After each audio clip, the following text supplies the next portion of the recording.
Hello, assalamu alaikum everybody. Hope you're all safe, sound, and healthy. And I'm back because there's something that has been on my mind for quite some time. I think I may have touched upon the subject lightly in some of my previous podcasts, but I'm thinking that I think we really need to talk about this properly. And that is, these so called religious gatherings that women have. As you know, I kind of have a problem with that because I usually feel that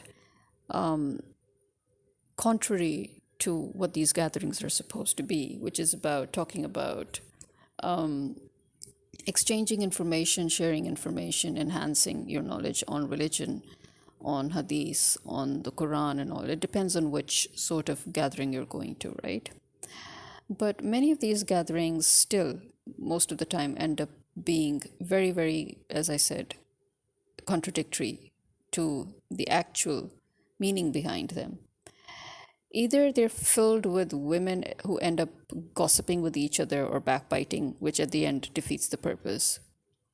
What have you learned? I mean, you're sitting in a gathering in which you're claiming that you're supposed to be understanding religion or, learning more about religion or learning about the daily practices that are allowed or disallowed in your religion. And then you end up, sitting with each other after the whole lecture is given, because most of these seem to be done in lecture styles.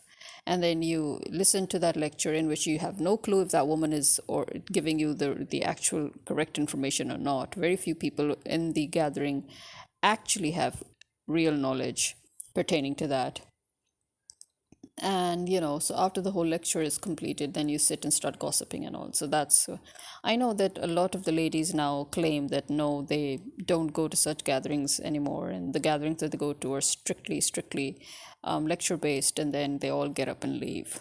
That is a good thing, but again, even in those lecture based gatherings or in those Quran teaching gatherings where they teach you how to properly pronounce every word and enunciate the words the right way in order to better read the Quran and understand each word and its meanings and its little nitty-gritties and everything.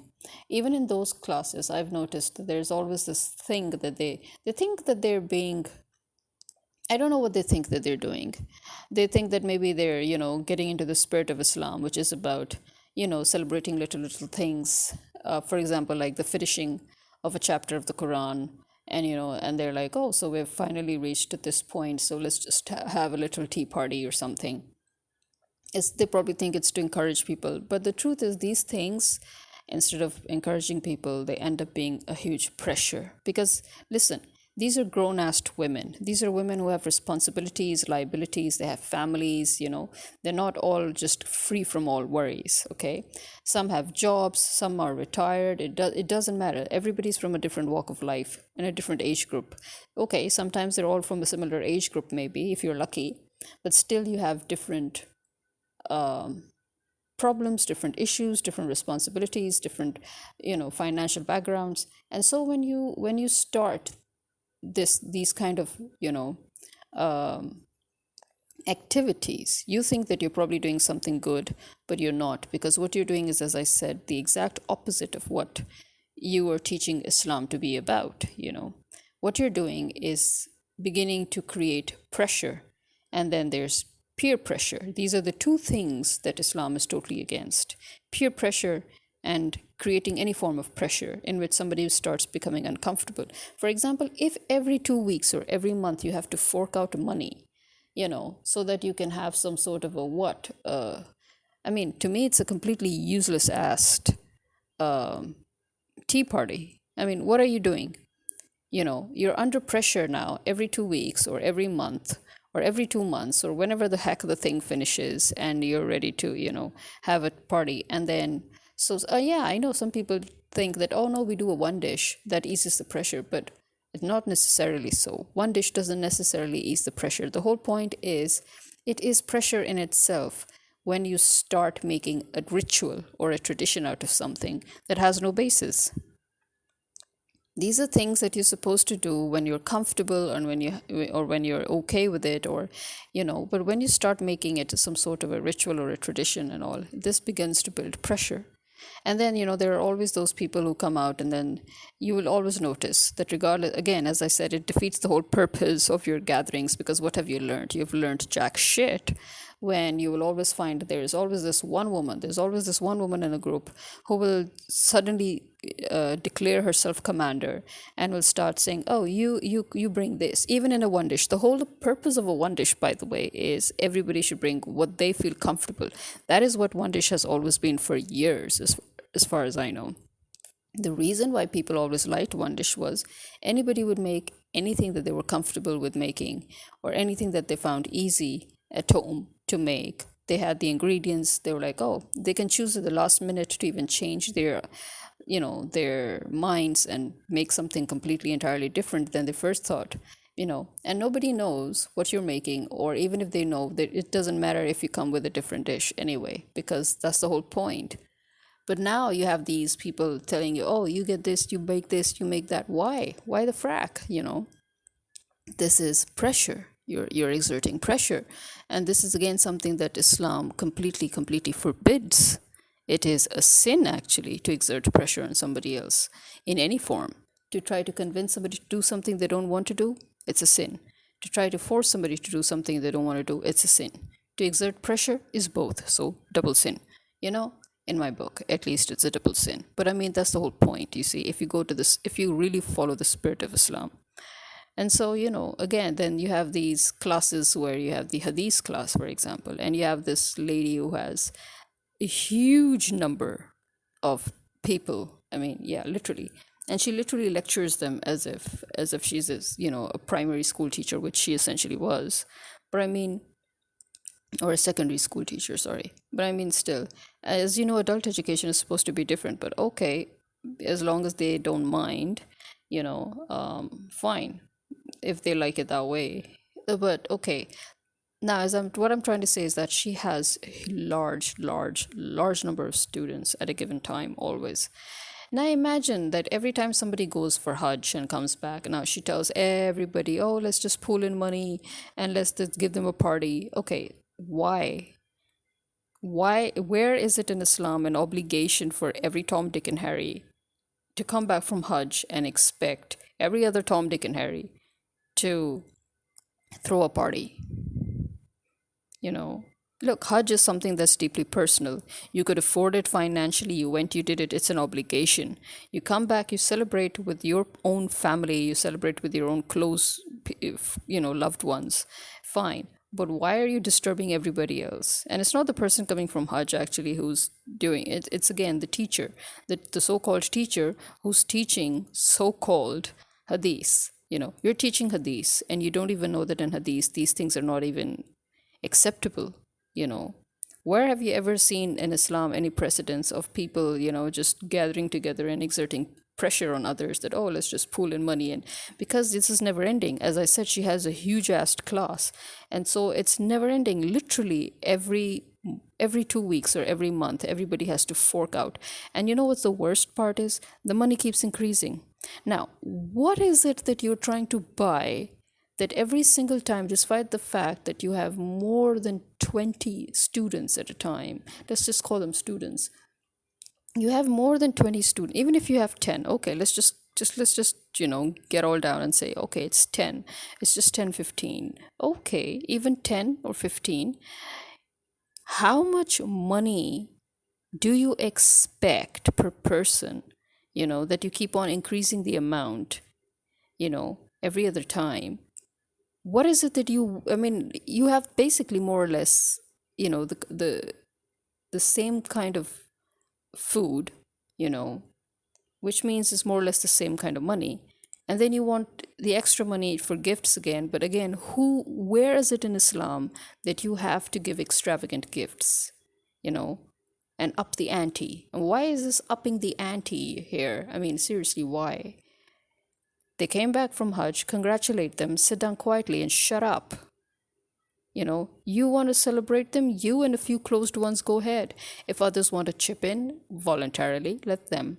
But if you now tell everybody, oh, we need to contribute for this, we need to contribute for that, we need to contribute. And there's always these contributions. It's either for charity or it's for Hajj or it's for something. You know that the whole point of charity even is that it has to be voluntary, right? It has to be voluntary. It has to be somebody giving out of their own, what their means.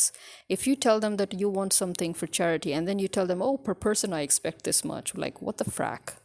So this is why I don't like these so-called hadith gatherings and Quranic gatherings and all, because as I said, they actually ruin the whole point and the whole purpose behind these, what these gatherings are supposed to be. you know that is why I've always referred to them as superficial gatherings, that you just use religion. Might as well just don't you throw religion out of the mix, please, and just have your stupid gatherings. Might as well just do that. Why are you using religion to just fulfill your own everyday worldly wants and desires? Like social gatherings, fine, go ahead, have social gatherings, but why do you have to throw religion into the mix? If you actually want to have a gathering where you want to have an excuse every 2 weeks or every month to have people contribute money towards something that you want to spend that money on, then make a group specially for that, and find ladies who are interested in that. And you can have your own personalized group, instead of disturbing everybody, because as I said, not everybody is always in the situation to give. People have other charities that they give to, you know so why are you adding your own stupid ass charity thing in the mix? Why? You should know that every single person is already giving to some cause or the other. That's how it is. There's not a single family that isn't giving something to some cause, small or big. But the thing is, they're giving of their own will, and they're giving whatever amount they can comfortably give. And that is the whole point of Islam, because even the Prophet said, do not try to help others to the point where it's detrimental to you. Help others only if it is comfortable for you and that you can afford it. You understand? Being generous on other people's money is very easy. That is the biggest problem I have with people in general, and especially people here in Pakistan. You know, people want to be generous and they think that they have the right, especially if they bring in a cause. They think that they have the right now to force others to be generous, and to go out of their limits. Everybody has their financial limits. As I said, everybody is not always in the position to fork out a lot of money. So you just using any cause as a justifiable means to be generous at other people's expense. That's literally what you're doing. You're literally being generous at other people's expense. Why not you use your own money and do whatever the hell it is you want to with it? I personally have always been averse to this thing. To me, it's like, if I want to do something, for a cause or for something, I will use only my money. I don't even ask my parents, oh, you know what, it's a good cause, give me the money, let's just. No, no. And even if I want to, for example,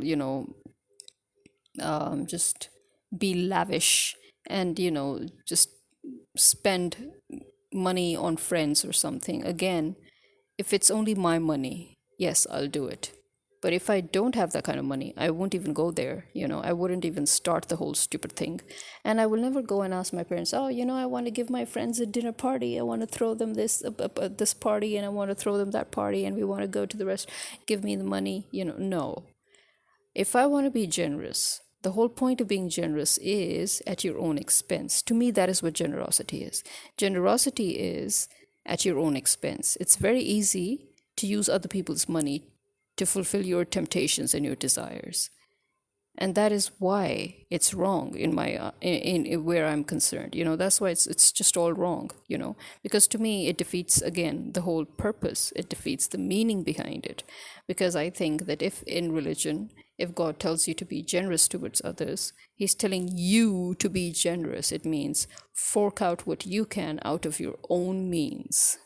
That is what he's saying. He's not saying go and tell everybody else to give you the money, then you can then forward that money to others.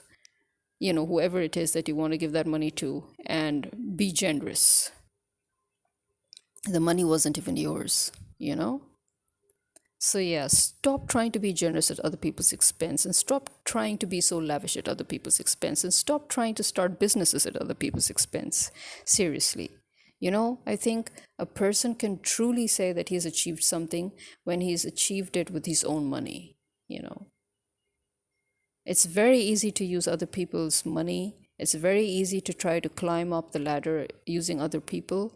You know what's difficult? Doing it all on your own. So, yeah, people who use other people's money and call it investments and then start businesses and then enter into, more loans and debts and this and that. And then they say, I have made everything with my own hands. No, you haven't. You haven't. And that is why the investors then remind you, isn't it? And that's why you don't have a free hand in your own business, because despite the fact that it was supposed to be your own business, but the investors will never let you forget that they are the ones who pour that money into your business. So yeah, it is their business as far as they're concerned. So I never understood this business practice where people always seem to think that the investors should invest, but it's my business. Yeah, no. If you want your business to be your business, use your own money and make it your business. But I'm sorry, as long as there are investors involved, because as far as they're concerned, you have no business without their money. And most of the time, they're probably true. And if you don't like that, then, don't take their money, you know. But I'm just saying, but this is how I'm just telling you that this is how different people think, and how and why you need to understand that the investors too, if you think about it in their point of view, is they're absolutely correct, you know. And if you think it in your point of view, that you did all the hard work, you did everything, and they're investing in you because they knew that there was potential, then yes, you're also right. But again, you couldn't have done it because you didn't have the means, right? So, yeah, again, as I said, fulfilling your desires, fulfilling your temptations, your wishes, your wants, getting whatever it is that you want at other people's expense is actually very easy. And that is why everybody's doing it, because that is easy. What is difficult is doing it 100% on your own. And that is why those who do it on their own, they don't reach anywhere near those who use other people to reach where they want to reach. And it's a fact. It's an actual fact. So yeah, so these so-called, gatherings, please either just remove religion out of the whole mix, and just make just put it out there and say, okay, yeah, we're here to gossip about people, or we're here to, flutter around and gather money and uh, throw parties for people, or we're here to, enjoy ourselves and just have a bit of fun. Because people actually do, the friends, real friends amongst themselves, that is what they do. They get together, they do their one dishes, and they're all very comfortable about it because nobody tells anybody what to bring. Everybody brings their own thing, and everybody just loves it because every time it's something new. See, that's the whole point as well. Every time your friends, you mix in and bring in something new. And then sometimes there's one of the friends, for example, because my mother actually has had that, she's had a large group of friends, and they used to do that, and it was, we all used to enjoy even being a part of it. I remember, because they would always gather sometimes at our house. Then they would take whoever is comfortable. If somebody's not comfortable, nobody would say that, oh, we're always doing it at our house, she never calls us. No, no, no, there was no such thing. Whoever was comfortable would call at their houses the most.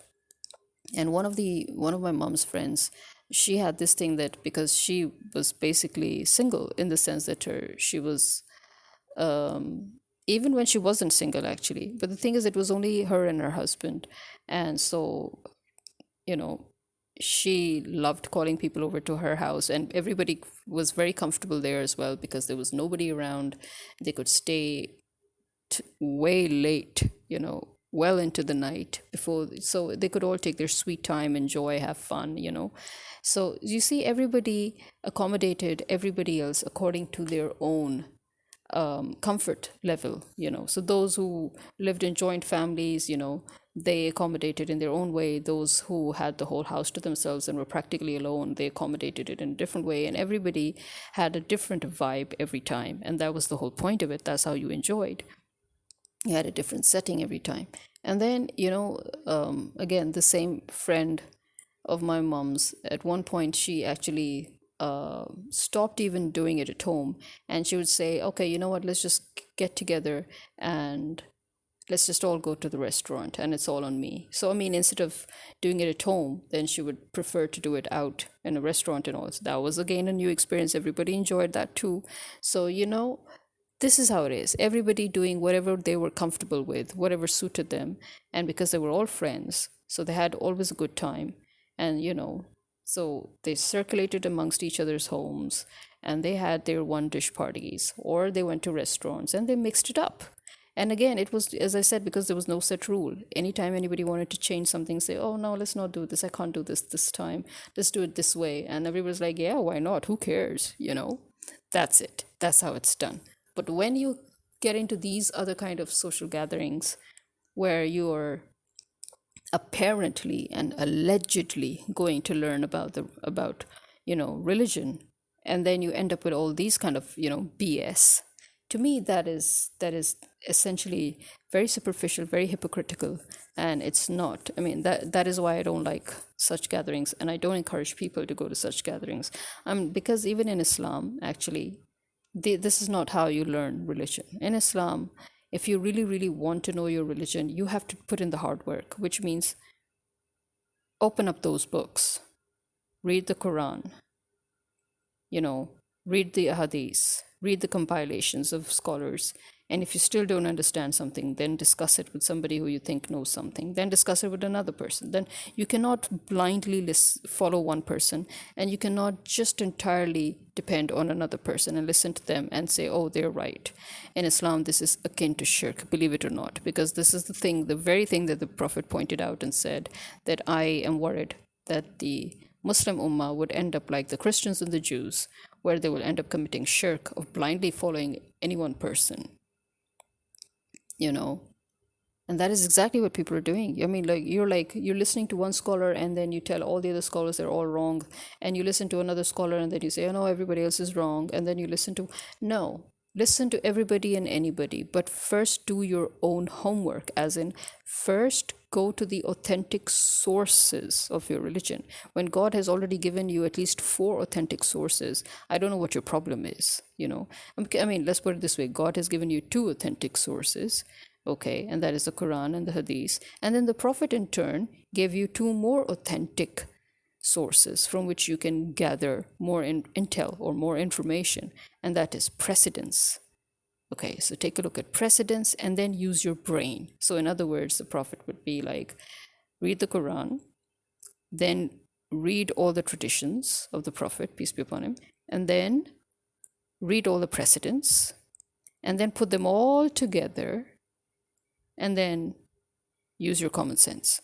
And this is exactly how a Muslim judge, by the way, is supposed to make his decisions as well. In fact, that is what the Prophet said about how a Muslim judge should make his decisions. And then generally this follows through to a normal person trying to understand Islam as well. These are your sources. First, do your due diligence, do that work on your own, please, and then go and listen to others. And then you will be in a better mindset to understand because not everybody's right all the time, by the way. You will notice that not every scholar is right about everything, because they're all human beings, and they too have basically just tried to do their own due diligence and come up with what they have figured out. Now you figure out what you need to figure out. That's how it's done. Well, anyway, this is me signing out. Khuda Hafiz.